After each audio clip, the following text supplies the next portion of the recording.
हाँ स्टूडेंट्स, आज आप करन जा रहे हैं प्रोजेक्टाइल मोशन। तो प्रोजेक्टाइल मोशन के दो पार्ट्स ने।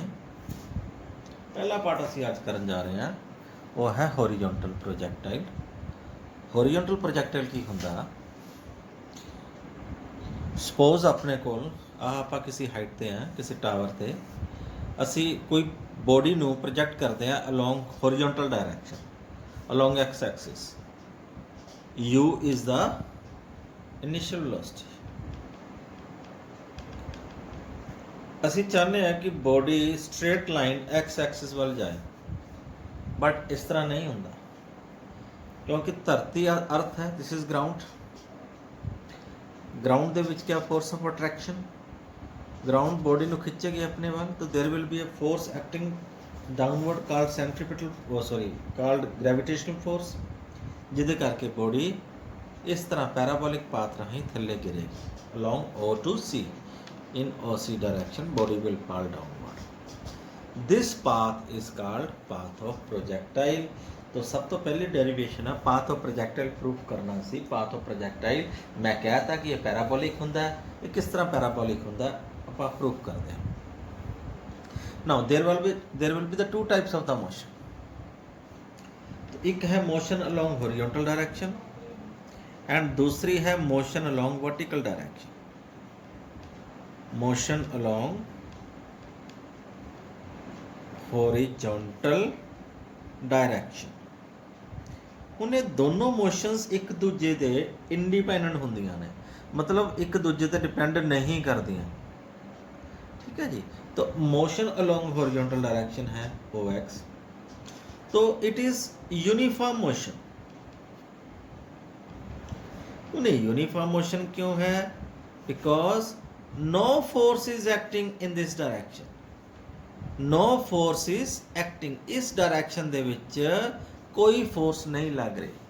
तो जे इस डायरेक्शन च कोई फोर्स नहीं लग रही तो एक्सेलरेशन अलोंग एक्स एक्सिस क्या होएगा? Zero. No equation of motion जड़ा असी पहले लास्ट टॉपिक च पढ़िया है, x is equal to x not plus you x T plus half of A x into T square. X not की होएगा? What will be X not? X not भी zero, क्योंकि बॉडी ओरिजिन तो project की गई है। तो जोड़ा ओरिजिन कोआर्डिनेट है एक्स कोआर्डिनेट ओरिजिन का वो जीरो हो जाएगा। यू एक्स की वैल्यू क्या होएगी? Initial velocity along X axis वो की दिता है साढ़े कोल u। ये मैं थानू पहले ही दसता एक्सेलरेशन जीरो है, तो पुट कर देंगे ये वैल्यूज़। x की वैल्यू आ जाएगी zero plus U T plus zero means x is equal to U T. तो t की वैल्यू आ गई x upon u। Give this equation number 1। ये है द पहला part, that is motion along horizontal direction. Now second part करते हैं motion along vertical direction. Second part motion along vertical direction. क्योंकि जो असी प्रोजेक्ट करते हैं बच्चों बॉडी के विच एक्स एक्सिस वाल मूवमेंट भी हुई है तो वाई एक्सिस वर्टिकल डायरेक्शन च मूवमेंट भी हुई है। तो पाथ ऑफ प्रोजेक्टाइल दे विच वर्टिकल मोशन का इक्वेशन लिखते हैं y is equal to why not plus you Y T plus half of A Y into T square. हाँ जी बच्चों, वाई नॉट की वैल्यू तो असी जीरो लेने आ क्योंकि ओरिजिन तो प्रोजेक्ट किया, तो एक्स कोआर्डिनेट भी उस वेले जीरो सी ते वाई कोआर्डिनेट भी जीरो सी। हुण U Y initial velocity along Y axis zero है क्योंकि आह जी यू है अलोंग एक्स एक्सिस है। तुम देख सकते हो there is no component of velocity along Y axis. Y axis वाल कोई भी कंपोनेंट वेलोसिटी का नहीं है, दैन यू वाई भी जीरो लवांगे। हाँ जी ए वाई लवांगे हूँ ए वाई क्योंकि थल्ले नूं एक्सेलरेशन है, कितनी acceleration due to gravity G. ਜਿਸ ਦੀ ਵੈਲਿਊ ਨੂਮੈਰੀਕਲ ਚ ਆਪਾਂ 9.8 ਮੀਟਰ ਪਰ ਸੈਕਿੰਡ ਸਕੁਅਰ ਪੁੱਟ ਕਰਾਂਗੇ, ਕਿਉਂਕਿ ਥੱਲੇ ਨੂੰ ਗ੍ਰੈਵਿਟੇਸ਼ਨਲ ਫੋਰਸ ਆਫ ਅਟਰੈਕਸ਼ਨ ਹੈ ਜਿਹਦੇ ਕਰਕੇ ਬੋਡੀ ਥੱਲੇ ਨੂੰ ਜਾ ਰਹੀ ਹੈ। ਅੱਜ ਤਾਂ ਬੋਡੀ ਨੂੰ ਪ੍ਰੋਜੈਕਟ ਐਕਸ ਐਕਸਿਸ ਵੱਲ ਕੀਤਾ ਤੇ ਅਸੀਂ ਚਾਹੁੰਦੇ ਸੀ ਬੋਡੀ ਸਿੱਧੀ ਜਾਏ, ਲੇਕਿਨ ਗ੍ਰੈਵਿਟੀ ਨੇ ਥੱਲੇ ਨੂੰ ਖਿੱਚ ਲਿਆ। तो ए ਦੀ ਵੈਲਿਊ g ਪੁੱਟ ਕਰਾਂਗੇ ਇਸ ਕੇਸ ਦੇ ਵਿੱਚ, तो पुट कर देने सारी वैल्यूज ऊपर इस इक्वेशन y वाली इक्वेशन। तो y is equal to 0 plus half of G T square. तो y की वैल्यू मेरे को आ गई half of G T square, यह है इक्वेशन नंबर 2। t की वैल्यू फ्रॉम इक्वेशन नंबर 1 लिखांगे पुटिंग इक्वेशन 1 इन इक्वेशन 2, दो दे विच पुट करांगे y की वैल्यू क्या आ जाएगी half of g into t minus x square upon u square. थानू बच्चों मैं कॉनिक सैक्शन च कराया सी, आ सब कॉन्स्टेंट है, इसनू लिख सकते हैं के x square minus y is equal to k x square. एक आधी इक्वेशन है, this is the equation of a parabola. कित्थों पता लग गया, क्योंकि y की पावर 1 है तो x की पावर 2 है। दो वेरीएबल ने, एक की पावर 1 होवे तो दूसरे की 2 होवे, ये इक्वेशन कादी हुंदी है, this is equation of a parabola. तो पाथ ऑफ प्रोजेक्टाइल ऐसे प्रूव करता। What is a path of projectile? The path of projectile will be a parabolic path. ठीक है जी। नाउ नेक्स्ट डेरिवेशन है second derivation, that is time of flight.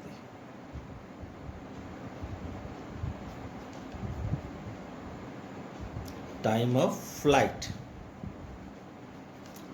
Time of flight का मतलब जदों body नूं असीं प्रोजैक्ट किया, इत्थों शुरू होके आ फ्लाइट के दौरान ओ तो चल के सी तक बॉडी ने कितना टाइम लिया। ठीक है। तो टाइम ऑफ फ्लाइट डेरिवेशन कढ़ लेने आपां। असी इसकी डेरिवेशन कढ़न वास्ते वर्टिकल मोशन लवांगे,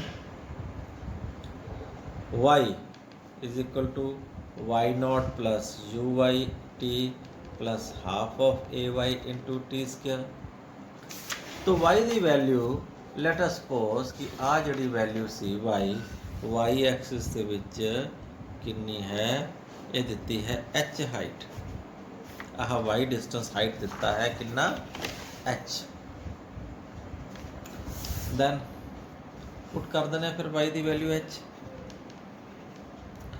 वाई नॉट पहला भी 0, U Y initial velocity long y axis वो भी 0, ए वाई की वैल्यू g ते t की होएगा टाइम ऑफ फ्लाइट। पुट कर देने h is equal to 0 plus half of G T square. Then T की वैल्यू आ जाएगी अंडर ऑफ 2h अपॉन जी। ये एक्सप्रैशन का आ गया टाइम ऑफ फ्लाइट। हाँ जी, टाइम कड़े कड़े फैक्टर से डिपेंड करता बच्चों, बहुत इंपॉर्टेंट गल दसन जा रहे हैं। Time depends upon height and acceleration due to gravity. तो नोट करो ध्यान नाल, time is independent of mass. Mass ते डिपेंड नहीं करता, मतलब हाइट दे तुसी दो बॉडी सीट रहे हो, एक हाथी ते एक चूहा, केड़ा धरती ते थल्ले पहला पहुंचेगा? हाथी नहीं कहना अज तो, क्यों? मास से डिपेंड करता ही नहीं। जो दोनों सेम हाइट तो सिट्टे गए हैं, same acceleration due to gravity है, both will reach the ground simultaneously. लेकिन इत्थे एक शर्त लाई जाती है, कंडीशन लाई जाती है कि एयर फ्रिक्शन इज निगलैक्टेड, कि एयर की जिहड़ी फ्रिक्शन है वो निगलैक्ट कर दी जाए। पर जे एयर की फ्रिक्शन काउंट कर ली जाए ना, तो हाथी तो ज़्यादा फ्रिक्शन लगे, तो हाथी पहला की बजाय लेट आएगा। ठीक है ना। लेकिन अपने को जड़ा है air friction is neglected, no air is taken, then we will say कि both will reach the ground simultaneously. Means दोनों धरती के उत्ते साइमल्टेनियस का मतलब होंदा इक्को वार इक्को समय पहुंचणगे। तीसरा जड़ा डेरिवेशन है, बहुत इंपॉर्टेंट डेरिवेशन है, एग्जाम आ सकती है तुहाडे कोल, वो है horizontal range। हाँ जी, horizontal range ਦਾ ਮਤਲਬ ਹੈ ਕਿ ਅਸੀਂ ਜਦੋਂ ਵੀ ਬੋਡੀ ਨੂੰ ਪ੍ਰੋਜੈਕਟ ਕੀਤਾ ਸੀ, ਆਹ ਵਾਲਾ ਡਿਸਟੈਂਸ ਕਿੰਨੀ ਦੂਰ ਸਿੱਟ ਸਕਦੇ ਹਾਂ, range up to which body can throw in horizontal direction. ਉਹ ਦੂਰੀ ਪਤਾ ਕਰੋ ਜਿਹੜੀ ਦੂਰੀ ਦੇ ਵਿੱਚ ਅਸੀਂ ਕੋਈ ਬੋਡੀ ਨੂੰ ਕਿੰਨੀ ਦੂਰ ਤੱਕ ਪ੍ਰੋਜੈਕਟ ਕਰ ਸਕਦੇ ਹਾਂ। Let us suppose R is the horizontal range. ਹੁਣ ਹੋਰੀਜ਼ੋਨਟਲ ਰੇਂਜ ਵਾਸਤੇ ਅਸੀਂ ਫਾਰਮੂਲਾ ਲਾਵਾਂਗੇ ਹੋਰੀਜ਼ੋਨਟਲ ਮੋਸ਼ਨ ਦਾ। तो इक्वेशन लिखांगे x is equal to x not plus you x T plus half of A x into t square. बहुत simple relation. x की थां ते लिखांगे r horizontal range. x naught बच्चो जीरो लवांगे, यू एक्स जड़ा लिया पहला भी u लिया तो a x along X axis zero लेना। तो t ਦੀ ਵੈਲਿਊ ਕੀ ਲਓਗੇ, ਟਾਈਮ ਆਫ ਫਲਾਈਟ ਜਿਹੜੀ ਉੱਪਰ ਕੱਢ ਬੈਠੇ ਆ 2h/g। ਇਹ ਵੈਲਿਊਜ਼ ਇੱਥੇ ਪੁੱਟ ਕਰ ਦਨੇ। x ਦੀ ਥਾਂ ਤੇ r ਪੁੱਟ ਕੀਤਾ is equal to 0 plus u into t। t ਦੀ ਵੈਲਿਊ ਪੁੱਟ ਕਰਦੇ ਆ 2h/g प्लस 0। तो r ਦੀ ਵੈਲਿਊ ਆ ਗਈ u√2h/g।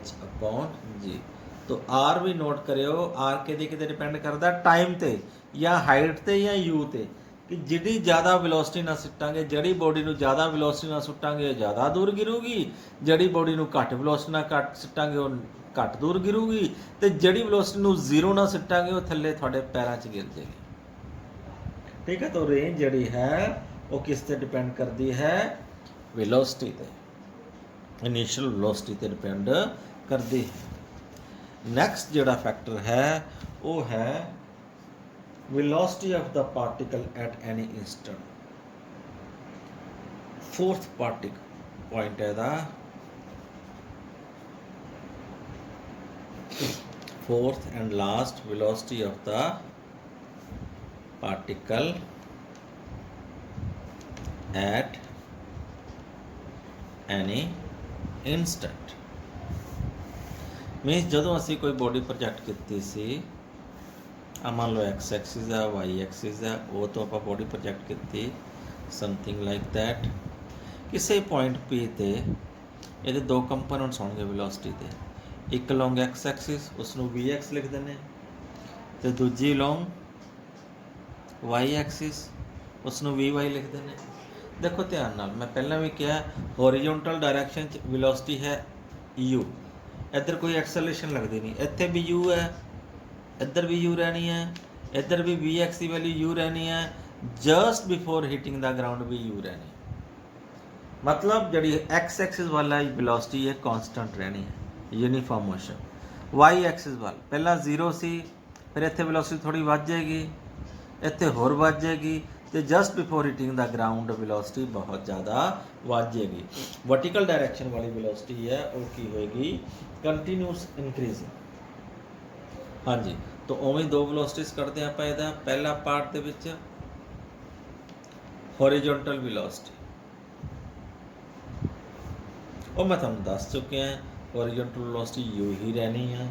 ठीक है जी, means v x is equal to u x plus a x into t. तो ए एक्स की वैल्यू तो जीरो ही है, तो वी एक्स की वैल्यू किहदे बराबर होएगी, u x which is u, it is always there. Second part दे विच वर्टिकल वेलोसिटी,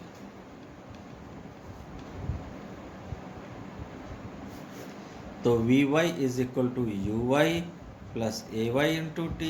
ये भी थानू दसिया बेटा यू वाई जीरो है, इनिशियल दे विच जिहड़ी वर्टिकल वेलोसिटी है यू वाई की वैल्यू जीरो है, तो ए वाई की वैल्यू जी लैनी है क्योंकि थल्ले में एक्सेलरेशन ड्यू टू ग्रैविटी लग रही है। तो वी वाई की वैल्यू है जी टी, मीनस जिमें जिमें टाइम बढ़ेगा वेलोसिटी बढ़ी जाएगी। तो रिजल्टेंट वेलोसिटी पता करनी है। हाँ जी, रिजल्टेंट वेलोसिटी कितने होएगी, ये आप पढ़ चुके हैं पाइथागोरस थ्योरम ला के, क्योंकि एंगल 90 डिग्री था। तो रिजल्टेंट वेलोसिटी वी कट सकते हैं, that is V X square plus V Y square under root.